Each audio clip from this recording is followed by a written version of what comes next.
Havyas welcome to our channel. నేను మీ Rajesh. So ఇంకా ఎవరైనా మన ఛానల్ సబ్స్క్రైబ్ చేసుకోకపోతే సబ్స్క్రైబ్ చేసుకోండి. మీ అందరి కోసం బెస్ట్ కంటెంట్ అండ్ మంచి కంటెంట్తో ఎప్పుడు వస్తుంటారు. సో నేను వచ్చానంటే మీ అందరికీ అర్థమైపోయింది. సో బిగ్ బాస్ గురించి అప్డేట్లు అయితే తీసుకుని వస్తా.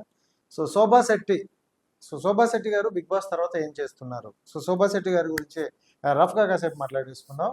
సో శోభా శెట్టి గారు బిగ్ బాస్ తర్వాత ఏం చేస్తున్నారు? సో ఇప్పుడు బిగ్ బాస్ తర్వాత శోభా శెట్టి ఏం చేస్తున్నారు పక్కన పెట్టి, సో దానికన్నా ముందు మనం బిగ్ బాస్ ముందు ఆవిడ ఏం చేశారు అండ్ బిగ్ బాస్ అన్ని కొంచెం రఫ్గా మాట్లాడేసుకుందాం. సో బిగ్ బాస్ కన్నా ముందు శోభా శెట్టి అనే అమ్మాయికి చాలా అంటే చాలా ఫ్యాన్ ఫాలోయింగ్ ఉంది. సో మీ అందరికీ తెలుసు, నెగిటివ్ రోల్స్లో చెయ్యాలి అంటే ప్రతి ఒక్కరు కూడా ఆలోచిస్తారనమాట. నెగిటివ్ రోల్స్లో అనేసరికి అరే నెగిటివ్ కదా, మన మీద నెగిటివ్ ఇంపాక్ట్ పడుతుందేమో, జనాలు ఆడియన్స్ తిట్టుకుంటారు కదా, సో అలాంటి నెగిటివ్ మైండ్ సెట్ పెట్టుకుని ఉంటారు. బట్ శోభా శెట్టి అనే అమ్మాయి ఎక్కడ కూడా అసలు అలాంటి మాటలకు కూడా ఎక్కడ వెనకడుగు వేయకుండా నెగిటివ్ రోల్తోనే వెళ్ళింది అమ్మాయి. సో సీరియల్లో బుల్లి తెరలో నెగిటివ్ రోల్స్ అంటే శోభా శెట్టి అని ముద్ర అయితే అయిపోయింది అనమాట. సో చాలా చాలా సీరియల్లో అమ్మాయి సో గట్టిగా నెగిటివ్ రోల్ చేసింది, చాలా ఇంపాక్ట్ కలిగించే రోల్స్ చేసింది అనమాట. ఆవిడ మీద ఎంత ఇంపాక్ట్ కలిగించాయంటే ఆ ఎపిసోడ్లు కూడా ఒక్కొక్క ఎపిసోడ్ అద్భుతంగా అనిపించేవి అనమాట. సో ఒక సీరియల్ రేటింగ్ పెరిగిందంటే చాలా వరకు శోభా శెట్టి ఆ నెగిటివ్ రోల్ వల్ల చాలా వరకు ఒక టీఆర్పీ కూడా వచ్చాయింది అనమాట, చాలా బాగా. సో శోభా శెట్టి దాని తర్వాత చాలా బ్యాక్ టు బ్యాక్ సీరియల్ చేసింది అండ్ ఎవరు తను కూడా ఒక సీరియల్ చేశారు, చాలా సీరియల్ చేశారు. బట్ దాని తర్వాత బిగ్ బాస్ ఆఫర్ వచ్చింది అనమాట. So Telugu big boss offer వచ్చింది, 2 సార్లు అయితే అమ్మాయి వదులుకుంది. దెన్ ఆఫ్టర్ బిగ్ బాస్ వెళ్ళింది అనమాట. దెన్ బిగ్ బాస్ లో సో ఎలా ఉంటుంది ఏంటి అని చాలా మంది అంటే ఈగర్లీ వెయిట్ చేశారు. బట్ బయట ఎలా ఉందో అమ్మాయి లోపల కూడా అలానే ఉంది. సో ప్రియాంక అండ్ తను వీళ్ళిద్దరు బాండింగ్ ఫ్రెండ్షిప్ అయితే ఏదైతే ఉందో అల్టిమేట్ మామూలుగా లేదు.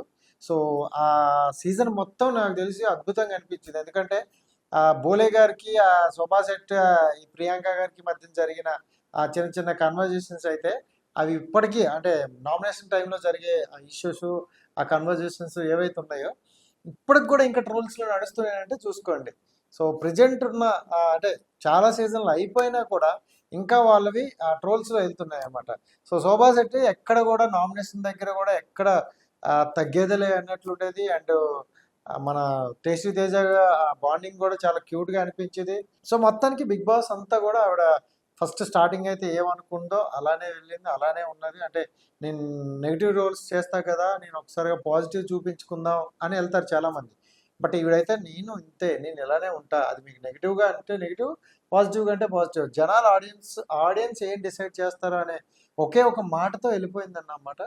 సో అంతే బ్యూటిఫుల్గా ఆడింది, ఎక్కడ కూడా రాంగ్ స్టెప్ వేయలేదు, ఎక్కడ కూడా తడబడలేదు. ఆవిడ ఏం చూపించాలనుకుంటారో ఏం చెప్పాలనుకుంటారో ఆడియన్స్కి అదే చెప్పింది అనమాట.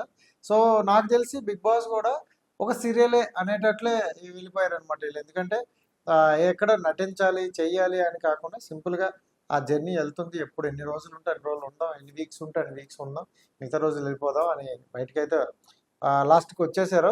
సో హ్యాపీ ఎండింగ్తో హ్యాపీగా వెళ్ళారు, హ్యాపీగా వచ్చారు.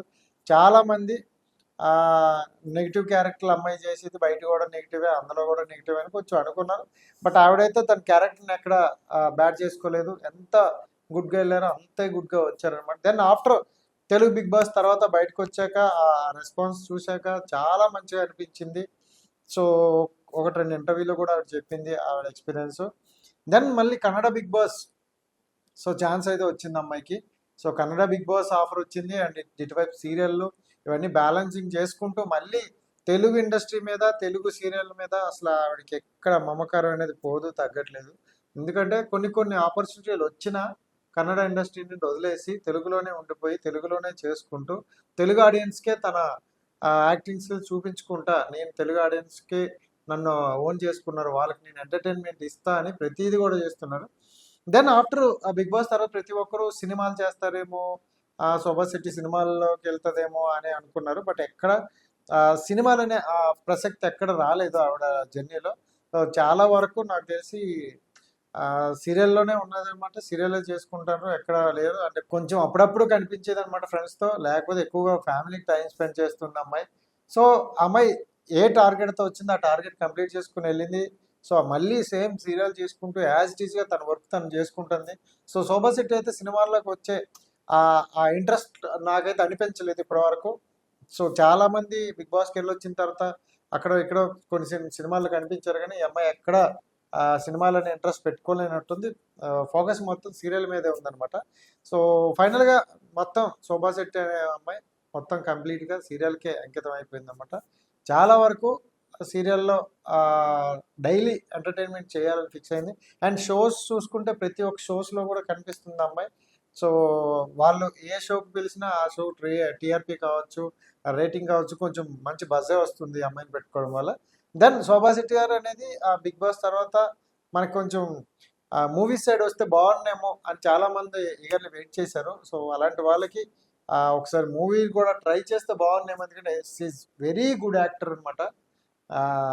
మంచి ఆర్టిస్టు. సో ఇలాంటి ఆర్టిస్టులు అంటే నెగిటివ్ రోల్స్లో అమ్మాయిలు చేయాలంటే చాలా తక్కువ ఉన్నారనమాట మనకి. చూసుకుంటే మనకి అంటే రమ్యకృష్ణ గారు ఒక ఓల్డ్ సినిమాల్లో ఆవిడ నెగిటివ్ రోల్ చేసేవాళ్ళు. ఇప్పుడున్న సిచ్యువేషన్లో నెగిటివ్ రోల్స్ చేసే అమ్మాయిలు చాలా తక్కువ ఉన్నారు. అలాంటిది బుల్లితెర నుండి ఆ బిగ్ స్క్రీన్ వైపు వస్తారని మనస్ఫూర్తిగా అనుకుంటున్నా. ఎందుకంటే బిగ్ స్క్రీన్ ఆల్వేస్ అందరికీ వెల్కమ్. ఇలాంటి నెగిటివ్ రోల్స్ అనేవి అమ్మాయిలకి పడితే ఇంకా బిగ్స్ లెవెల్లో ఆదరిస్తారు. సో ఫైనల్గా మీరు బుల్లితెర నుండి ఆ బిగ్ స్క్రీన్ వైపు కూడా వస్తే మీకంటూ ఉన్న ఫ్యాన్స్ అభిమానులు చాలా ఈగర్లీ వెయిట్ చేస్తున్నారు. So thank you so much.